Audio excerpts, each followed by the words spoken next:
चलिए सीधे विलियन यानी सॉल्यूशंस की केमिस्ट्री में उतरते हैं। इस पूरी चर्चा में हम उन ज़रूरी कॉन्सेप्ट्स को समझेंगे जो इस टॉपिक की बुनियाद हैं। तो आज हम क्या क्या कवर करने वाले हैं? सबसे पहले जानेंगे कि विलियन क्या होता है, फिर देखेंगे कि उसकी कॉन्सेंट्रेशन कैसे नापते हैं, उसके बाद उसके व्यवहार के नियम समझेंगे और आखिर में कुछ बहुत ही दिलचस्प प्रॉपर्टीज पर बात करेंगे। भाग 1, आखिर ये विलियन है क्या? किसी भी मिक्सचर को समझने के लिए हमें सबसे पहले उसकी सबसे बेसिक परिभाषा और उसके दो मुख्य हिस्सों को जानना होगा। तो एक विलियन सीधी सी बात है, ये एक समांगी मिश्रण है। समांगी मतलब एक ऐसा मिक्सचर जो हर जगह से, हर कोने से बिल्कुल एक जैसा हो। सबसे बढ़िया एग्जाम्पल है पानी में चीनी घुलना। एक बार चीनी पूरी तरह घुल जाए तो क्या कोई बता सकता है कि चीनी कहाँ है और पानी कहाँ? नहीं है ना, वो पूरा का पूरा एक जैसा हो जाता है। बस यही तो एक विलियन की असली पहचान है। हर विलियन में दो मेन खिलाड़ी होते हैं। एक है विलेय यानी सॉल्यूट जो घुलता है, और दूसरा है विलायक यानी सॉल्वेंट जो घोलने का काम करता है। भाग 2, विलियन की सांद्रता यानी कॉन्सेंट्रेशन। ठीक है, अब हम जानते हैं कि विलियन क्या है, पर अगला सवाल ये उठता है कि हम ये कैसे पता करें कि उसमें कितना विलेय घुला हुआ है। यहीं पर कॉन्सेंट्रेशन का कॉन्सेप्ट काम आता है। और ये एक बहुत ज़रूरी सवाल है। हम किसी मिश्रण के हिस्सों को, उनकी मात्रा को ठीक ठीक कैसे मापते हैं? तो पहला तरीका है मोल अंश या मोल फ्रैक्शन। अब ये सुनने में थोड़ा टेक्निकल लग सकता है, पर है बहुत सिंपल। मान लीजिए एक कमरे में 10 लोग हैं और उनमें से 3 ने लाल शर्ट पहनी है, तो लाल शर्ट वालों का हिस्सा कितना हुआ? 3/10। सिंपल। बस मोल अंश भी बिल्कुल यही चीज है। फर्क सिर्फ इतना है कि हम लोगों की जगह पर अणुओं के ग्रुप्स को गिनते हैं, जिन्हें केमिस्ट्री में मोल कहते हैं। तो ये बस एक चीज के मोल और टोटल मोल का एक रेशियो है। चलिए इसे एक एग्जाम्पल से समझते हैं। जैसा कि यहाँ दिख रहा है, हम मान लेते हैं कि हमारे पास 100 ग्राम विलियन है। स्टेप 2 में हम ग्लाइकॉल और पानी दोनों के मास को उनके मोलर मास का इस्तेमाल करके मोल में बदल देते हैं। स्टेप 3 में हम फॉर्मूला लगाते हैं, ग्लाइकॉल के मोल को टोटल मोल से डिवाइड करते हैं और आखिर में हमें रिजल्ट मिल जाता है 0.068। कॉन्सेंट्रेशन नापने का एक और बहुत ही कॉमन तरीका है मोलारिता यानी मोलारिटी। यहाँ हम ये देखते हैं कि पूरे विलियन के 1 लीटर में विलेय के कितने मोल घुले हुए हैं। याद रखिए, हम पूरे विलियन के वॉल्यूम की बात कर रहे हैं। इसके बाद आती है मोललता यानी मोलालिटी, जो मोलरता से थोड़ी अलग है। यहाँ हम सिर्फ विलायक के द्रव्यमान पर फोकस करते हैं, न कि विलियन के आयतन पर। अब ये ज़रूरी इसलिए है क्योंकि वॉल्यूम तो तापमान के साथ बदल सकता है, लेकिन मास हमेशा सेम रहता है, जिससे कुछ एक्सपेरिमेंट्स के लिए मोललता ज़्यादा भरोसेमंद हो जाती है। यहाँ हम बेंजीन में एथेनोइक एसिड की मोललता निकाल रहे हैं।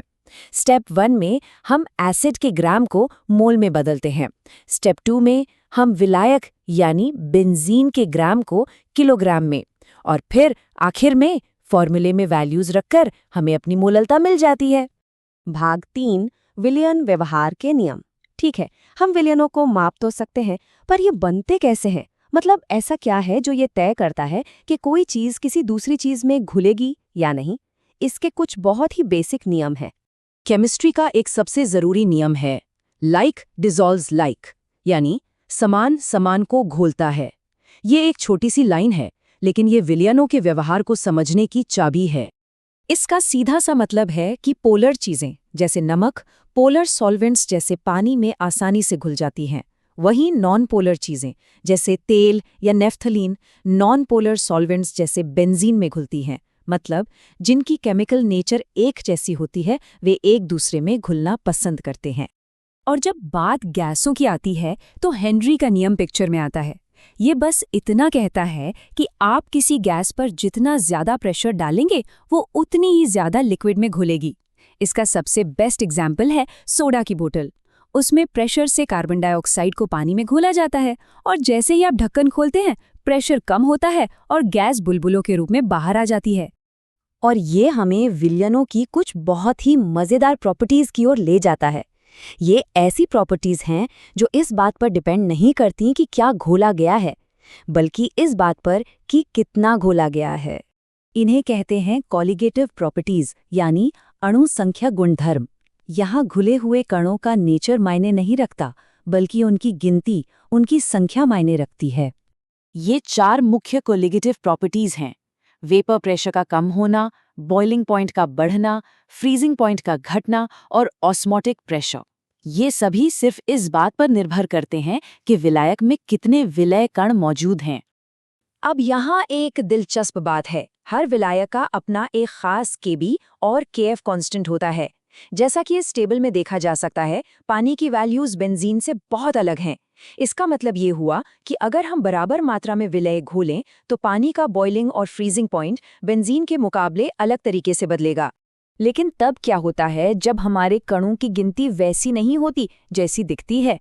चलिए इस पहेली के आखिरी टुकड़े को भी देख लेते हैं।